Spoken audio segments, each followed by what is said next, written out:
ذہین اور طاقتور اولاد پیدا کرنے کا کیا طریقہ ہے؟ بہلول دانا کے بتائے ہوئے 2 طریقے بھی بتائیں گے اور ساتھ ہی ساتھ اپنی اولاد کو بہترین انسان بنانے کے لیے حکیم لقمان کی قرآن پاک میں بتائی گئی نصیحتیں بھی بیان کریں گے۔ محترم ناظرین، اس سلسلے میں خلیفہ ہارون رشید کا ایک ایمان افروز واقعہ پیش کر رہی ہوں۔ خلیفہ ہارون رشید کی شادی ان کے چچا کی بیٹی زبیدہ سے 165 ہجری بمطابق 782 عیسوی میں ہوئی تھی۔ جان لیجئے کہ ملکہ زبیدہ اپنی خوبصورتی اور ذہانت کے سبب پورے بغداد میں مشہور و معروف تھیں۔ زبیدہ بنت جعفر وہ خاتون ہیں کہ جب انہوں نے حج کے لیے آنے والے حجاج کرام اور مکہ کے رہنے والے اہلیان مکہ کی پانی کی قلت کا مشاہدہ اپنی آنکھوں سے کیا تو انہوں نے مکہ شہر کے لیے اور عرفات کو پانی کی فراہمی کرنے کے لیے ایک نہر بنوائی تھی، اور تاریخی کتب میں اس نہر کا نام نہر زبیدہ کے نام سے جانا جاتا ہے۔ خلیفہ ہارون رشید اور زبیدہ خاتون کی شادی کے تقریباً 5 سال بعد یعنی 787 عیسوی میں اللہ تبارک تعالیٰ نے انہیں ایک بیٹے کی نعمت سے نوازا۔ انہوں نے اپنے بیٹے کا نام آمین رکھا۔ خراسان کے گورنر علی ابن عیسیٰ نے خلیفہ ہارون رشید کو ایک کنیز تحفے میں دی جس کا نام مراجل تھا۔ مراجل تعلق ہاتھ کے شہر بارغیز سے تھا۔ مراجل کے بطن سے اللہ تبارک تعالیٰ نے خلیفہ ہارون رشید کو ایک بیٹا 788 عیسوی میں عطا کیا جس کا نام مامون رکھا گیا۔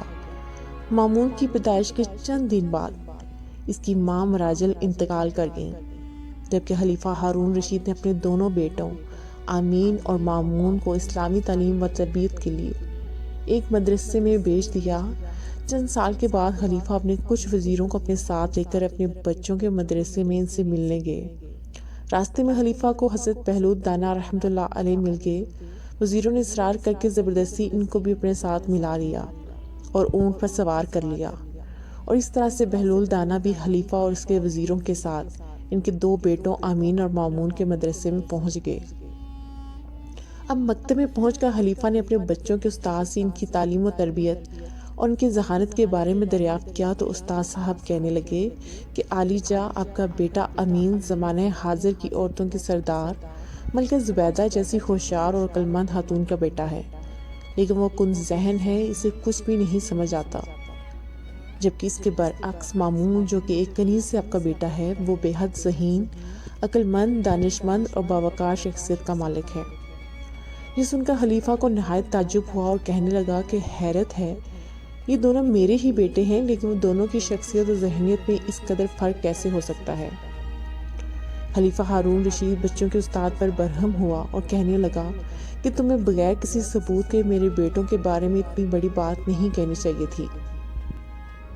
یہ سن کر بچوں کے استاد نے نہایت ادب سے جواب دیا کہ عالی جاں، دونوں بچے تفریح کے لیے باہر گئے ہیں، میں دونوں کے بیٹھنے کی جگہ پر ایک کاغذ چھپا کر رکھ دیتا ہوں، جب دونوں واپس آئیں گے تو آپ بچشم میں خود ملاحظہ فرما لیجیے گا۔ کچھ ہی دیر کے بعد دونوں بچے مکتب میں داخل ہوئے اور اپنے والد محترم کو دیکھ کر بے حد خوش ہوئے، اور اپنے والد محترم سے گلے ملنے کے بعد دونوں بچے اپنی اپنی جگہ پر بیٹھ گئے جو ان کے استاد نے ان دونوں کے لیے محسوس کر رکھی تھی، اور جہاں پر استاد صاحب نے ایک موٹا کاغذ چھپا رکھا تھا۔ مامون اپنی جگہ پر بیٹھتے ہی کچھ مضطرب نگاہوں سے ادھر ادھر دیکھنے لگا، لیکن امین اپنی جگہ پر اطمینان سے بیٹھا رہا۔ مامون کی بے چینی دیکھتے ہوئے استاد صاحب نے مامون کو مخاطب کیا اور پوچھا کہ کیا بات ہے مامون، کچھ بے چین نظر آتے ہو؟ مامون نے فوراً جواب دیا کہ استاد محترم، میں اپنے بیٹھنے کی جگہ پر کچھ تبدیلی محسوس کرتا ہوں مگر سمجھ نہیں پا رہا۔ ایسا معلوم ہوتا ہے کہ جیسے میری جگہ کاغذ بر اوپر ہو گئی ہے یا پھر کمرے کی چھت کاغذ بر نیچے ہو گئی ہے۔ استاد صاحب نے فوراً امین سے پوچھا کہ کیا تمہیں بھی کوئی تبدیلی محسوس ہو رہی ہے؟ تو امین نے جواب دیا کہ نہیں استاد محترم، مجھے تو کوئی تبدیلی محسوس نہیں ہو رہی۔ اپنے دونوں لڑکوں کا جواب سن کر خلیفہ دم بخود رہ گیا اور اپنا سر پکڑ کر بیٹھ گیا۔ حضرت بہلول بھی یہ پورا منظر دیکھ رہے تھے۔ اب بچوں کے استاد نے خلیفہ ہارون رشید کو مخاطب کر کے پوچھا کہ عالی جاں، اگر اجازت ہو تو دوسرے کمرے میں چلتے ہیں۔ یوں وہ بچوں کو ادھر ہی چھوڑ کر دوسرے کمرے میں چلے گئے۔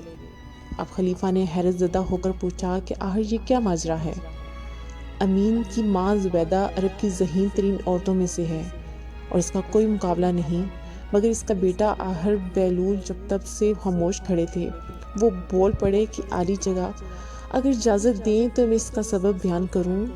ہاں ہاں ضرور کرو۔ خلیفہ بہلول کی جانب متوجہ ہوا اور کہنے لگا کہ اولاد کی دانشمندی اور ذہانت کے 2 بڑے سبب ہوتے ہیں، اور خلیفہ بڑی ہی دلچسپی سے حضرت بہلول دانا کی بات سننے لگا۔ حضرت بہلول کہنے لگے کہ اولاد کی ذہانت، پھرتی اور دانشمندی کا پہلا سبب یہ ہے کہ عورت اور مرد کے درمیان فطری رغبت اور خواہش ہو تو ان کی اولاد ہوشیار، ذہین اور دانشمند ہوتی ہے۔ دوسری بات یہ ہے کہ مرد اور عورت مختلف خاندان سے ہوں تو ہی ان کی اولاد میں عقل اور دانش کی فراوانی ہوتی ہے۔ خلیفہ نے بہلول کی یہ بات سنی تو جلدی سے بولے کہ آپ کے پاس اس بات کی کوئی دلیل ہے تو بیان کریں، بغیر دلیل کے میں یہ بات کیسے مان لوں؟ خلیفہ نے بہلول سے وضاحت طلب کی تو بہلول یوں مخاطب ہوئے کہ اس کی مثال درختوں اور جانوروں میں نظر آتی ہے۔ حضرت بہلول نے وضاحت بیان کرنا شروع کر دی۔ اگر پھل کے درخت میں کسی دوسرے پھل کے درخت کا پیوند لگایا جائے تو نہایت ہی عمدہ اور لذیذ پھل پیدا ہوتا ہے۔ اسی طرح گھوڑے اور گدھے کے ملاپ سے خچر پیدا ہوتا ہے جس کی ہوشیاری، پھرتی اور طاقت کا کوئی جواب نہیں۔ عالیجا، اب ہم سمجھ سکتے ہیں کہ امین میں جو ذہانت کی کمی محسوس ہوتی ہے، اس کی وجہ اس کی والدہ اور والد کی باہم رشتہ داری ہے، جبکہ مامون کی ماں دوسرے قبیلے سے تعلق رکھتی تھی، اور یوں خون کے لحاظ سے آپ میں اور اس میں جو فرق ہے وہی مامون کی ذہانت اور دانشمندی کا سبب ہے۔ خلیفہ نے جب یہ ساری تفصیل ایک ایسے شخص کی زبان سے سنی جسے سارا شہر دیوانہ کہتا تھا تو حیران رہ گیا، اور بچوں کے استاد بھی حضرت بہلول کی دانائی کی تعریف کرنے لگے۔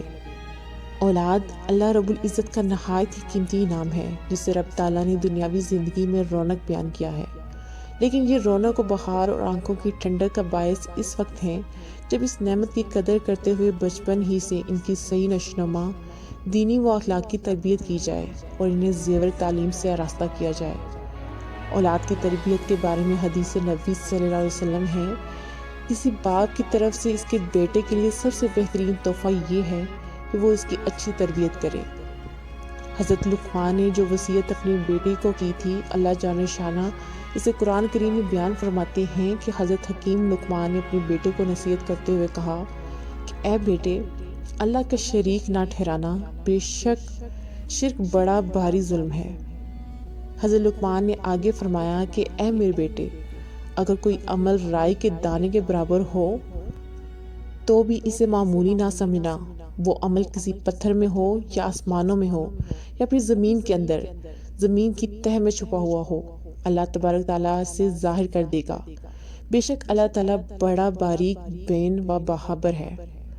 اے میرے بیٹے، نماز قائم کرو اور اچھے کاموں کی نصیحت کیا کرو اور برے کاموں سے منع کیا کرو، اور جو کچھ پیش آئے اس پر صبر کیا کرو، بے شک یہ صبر ہمت کے کاموں میں سے ہے۔